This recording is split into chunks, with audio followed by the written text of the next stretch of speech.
I'm not going to do anything.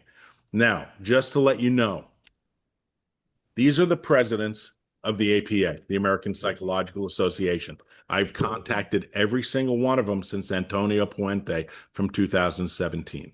Mhm. And so I spoke to Antonio Puente, Dr. Jessica Henderson Daniel, Rosie Phillips Davis, Sandra Schulman, Jennifer F. Kelly, Frank Worrell, Thelma Bryant, Cynthia De Las Fuentes, and Deborah M. Quara.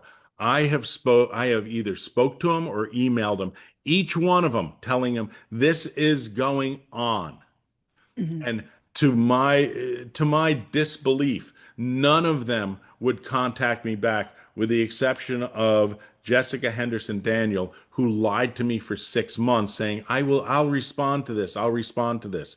She wrote a letter in 2018 that went to the President of the United States. At that time, it was Donald Trump, saying how horrible it was that the border patrol was separating children and parents at the border, and they need to stop. It is so disgusting that you're doing this. Dot dot dot dot dot. So I wrote her a letter that said, if you're saying that, what? And there was only 2,000 kids at the border that were separated from their parents, but yet we have 1 million kids separated a year in family courts, and you're not Mhm. writing a letter to say, hey, this is really damaging. You need to make sure that they're not being psychologically abused as well, and you're not doing it.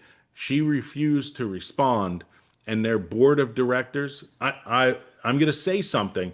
I am really shocked that somebody hasn't done something horrible to this organization for them refusing to address this type of child abuse, knowing how rampant it is, knowing how many calls they get.